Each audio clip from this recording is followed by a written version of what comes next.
Aujourd'hui, j'aimerais parler de l'un des hommes politiques les plus marquants de l'histoire du Sénégal, sans doute le plus influent de toute l'histoire du pays, un révolutionnaire qui a toujours voulu que le pays se développe par lui-même, sans l'influence des Français, mais dont sa trajectoire politique fut brutalement arrêtée. Aujourd'hui, c'est l'histoire de Mamadou Dia. Mamadou Dia est né le 18 juillet 1910 à Khombol, dans l'actuelle région de Thiès. Très jeune, Mamadou Dia va d'abord commencer l'école coranique, comme beaucoup d'enfants musulmans au Sénégal, puis va entrer à l'école française. Il va d'abord étudier à Diourbel, puis après la mort de son père, il va aller étudier à Saint-Louis. Il va également passer le concours d'entrée de l'école normale William Ponty de Gorée, qui était à l'époque l'école française la plus réputée en AOF. Après ses études, Mamadou Dia va devenir instituteur à Saint-Louis, à Thiès, et fut aussi directeur d'école à Fatick. À la fin de la Seconde Guerre mondiale, il va adhérer à la SFIO, le fameux parti politique français, et avec l'appui de Léopold Sédar Senghor, Mamadou Dia va être élu conseiller général en 1946. Et avec Senghor, Mamadou Dia va s'opposer à la section de la SFIO au Sénégal, où était notamment Lamine Gueye, et devient le porte-parole des contestataires jusqu'à la démission du parti de Lamine Gueye et du président le 27 septembre 1948. À la suite de la scission avec la SFIO, Mamadou Dia avec Léopold Sédar Senghor et un autre homme politique du nom de Ibrahima Seydou Ndaw va fonder le Bloc démocratique sénégalais. Senghor va être le président du parti et Mamadou Dia le secrétaire général. À cette époque, Mamadou Dia était une personne essentielle aux côtés de Senghor. Il lui aide à rassembler les populations non-wolof, surtout en Casamance, pour construire un mouvement national. Et durant les années qui précèdent les indépendances, Mamadou Dia a occupé quelques rôles importants. Il a été notamment grand conseiller de l'AOF en 1948. Il va devenir ensuite sénateur entre 1949 et 1955. Il sera également député aux côtés de Senghor à l'Assemblée nationale française en 1956, où il siège au sein des groupes des indépendants d'outre-mer créés par Léopold Sédar Senghor. Il regroupe sous la 4e République française des députés élus des colonies françaises. Et durant ces années de parlementaire, il va compléter son cursus par des études supérieures de géographie, de droit et de sciences économiques. Et en 1957, le Bloc démocratique sénégalais a fusionné avec d'autres partis politiques pour devenir le Bloc populaire sénégalais. Mamadou Dia et Senghor vont aussi constituer la même année la Convention africaine, qui est un parti politique qui vise à créer 2 fédérations dans les territoires français d'Afrique, qui doivent être des États membres de la République française à organisation fédérale. Le 23 juin 1956, il y a eu l'adoption de la loi cadre de fer, voulant associer les populations africaines à la gestion de leurs affaires intérieures, ce qui va provoquer l'éclatement de l'AOF et de l'AEF. Mais les colonies restent toujours sous tutelle française. Et donc, en mars 1957, les élections au suffrage universel sont organisées au Sénégal. Le parti de Mamadou Dia et de Léopold Sédar Senghor ont remporté largement ces élections. Mamadou Dia va devenir vice-président du conseil du gouvernement auprès du gouverneur Pierre Lamy, puis président du conseil du gouvernement. Et en 1958, le président français Charles de Gaulle a proposé aux colonies françaises le fameux référendum, soit l'indépendance totale ou bien la communauté française. Mamadou Dia et Léopold Sédar Senghor vont s'opposer publiquement sur la position à prendre. Mamadou Dia, lui, est favorable à une rupture totale avec la France, alors que Senghor veut conserver le Sénégal dans la communauté. Et au final, c'est la position de Senghor qui sera réalisée. En 1959, le Sénégal et le Soudan français, 2 anciennes colonies françaises, vont décider de s'unir pour former la Fédération du Mali. J'en ai déjà parlé dans la chaîne, mais pour résumer, le 20 juin 1960, la Fédération du Mali devient indépendante. Modibo Keïta est élu président du gouvernement fédéral. Mamadou Dia est le vice-président et Léopold Sédar Senghor président de l'Assemblée. En août 1960, des désaccords vont naître entre Senghor et Modibo Keïta. Le Sénégal va quitter la fédération et devient ainsi un État indépendant, et le Soudan français va devenir la République du Mali. Après l'acquisition de l'indépendance du Sénégal, le pouvoir exécutif est partagé entre Léopold Sédar Senghor et Mamadou Dia. Léopold Sédar Senghor, lui, est le président de la République qui incarne l'autorité politique et diplomatique, et Mamadou Dia est le président du Conseil des ministres qui dirige le gouvernement et contrôle l'économie, les finances et les réformes sociales. Mamadou Dia va mettre en place le premier plan de développement économique du Sénégal. Il va notamment publier un livre du nom de Réflexions sur l'économie de l'Afrique noire en 1960. À cette période même, il dénonçait le franc CFA et militait pour une indépendance monétaire. Il tentait même de développer un islamisme éclairé et une administration moderne. Mamadou Dia dénonçait même les pratiques douteuses qui existent dans le secteur de l'agriculture, notamment l'arachide, ce qui offensa les intérêts établis des marabouts qui contrôlaient ce commerce. Mamadou Dia commença même à inquiéter les Français et le point de non-retour. En décembre 1962, il va prononcer un discours sur les politiques de développement et les divers chemins africains vers le socialisme, plaidant pour une transformation profonde de la société économique sénégalaise. Cela va motiver Senghor à demander à ses amis députés de son parti, renommé l'UPS, de déposer une motion de censure contre le gouvernement. Mamadou Dia va juger irrecevable la motion de censure demandée par Léopold Sédar Senghor. Il va tenter d'empêcher son examen par l'Assemblée nationale au profit du Conseil national du parti, en faisant faisant évacuer la chambre le 17 décembre 1962 et empêcher son accès par la gendarmerie. Il y aura notamment l'arrestation de 4 députés. Malgré tous ces efforts, la motion est votée dans l'après-midi au domicile du président de l'Assemblée nationale, Lamine Gueye. Senghor accusera l'acte de Mamadou Dia comme une tentative de coup d'État. Mamadou Dia est arrêté le lendemain par un détachement de paracommando avec 4 autres ministres, dont Valdiodio Ndiaye à sa gauche, également Ibrahima Sarr, Joseph May et Alioune Tall. Ils sont traduits devant la haute cour de justice du 9 au 13 mai 1963.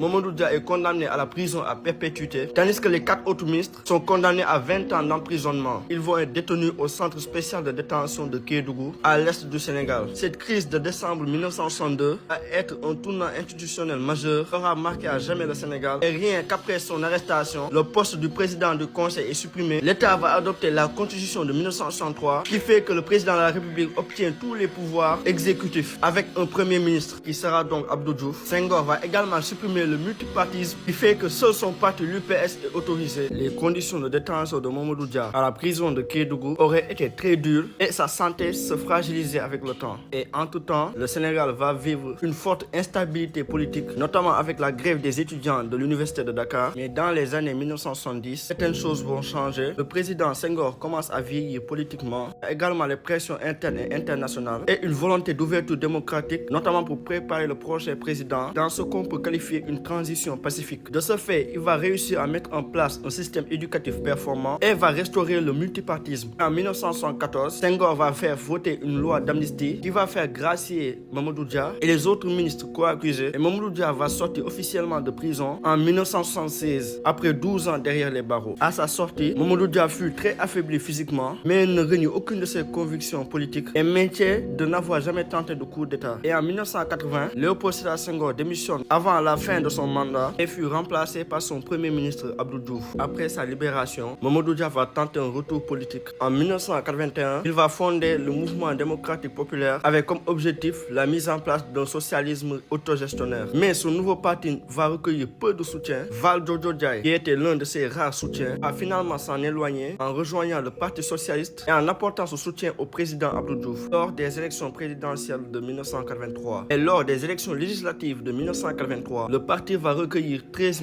030 voix, soit 1,21%, ce qui ne lui permet pas d'être représenté à l'Assemblée nationale. Malgré l'échec de son retour en politique, Mamadou Dia va conserver une place intellectuelle et morale au Sénégal. Abdoulaye Wade, qui était un des avocats de Mamadou Dia lors de la crise de 1962, va être élu président de la République du Sénégal en 2000. Il va contribuer à ses reconnaissances en rendant hommage à son ancien mentor, en saluant son intégrité politique, malgré que Mamadou Dia va quand même critiquer le libéralisme économique pratiqué par son ancien avocat. Et lors du décès de Léopold Sédar Senghor en 2001, Mamadou Dia va être peu rancunier et va manifester une profonde tristesse lors de la mort de son ancien compagnon. Durant les années 2000, Mamadou Dia ne sera plus sur le devant de la scène politique. Il va se consacrer à écrire, expliquer sa vision, transmettre sa lecture de l'histoire. Il va notamment publier le livre Afrique, le prix de la liberté en 2001, un livre témoignage fondamental où il raconte la crise de 1962, critique le néocolonialisme et défend l'autonomie africaine. Ce livre va devenir une référence historique. Mamadou Dia va décéder le 25 janvier 2009 à Dakar à l'âge de 98 ans. Il aura marqué à jamais l'histoire du Sénégal de par son engagement politique et même malgré tout ce qui lui est arrivé, il n'a jamais relié sa vision politique. Il aura toujours prôné le développement du Sénégal en dépit des intérêts français. Parmi les nombreux hommages, en 2019, le building administratif de Dakar est renommé en son nom par l'ancien président Macky Sall. Il y a également des initiatives telles que la Fondation Mamadou Dia pour l'économie humaine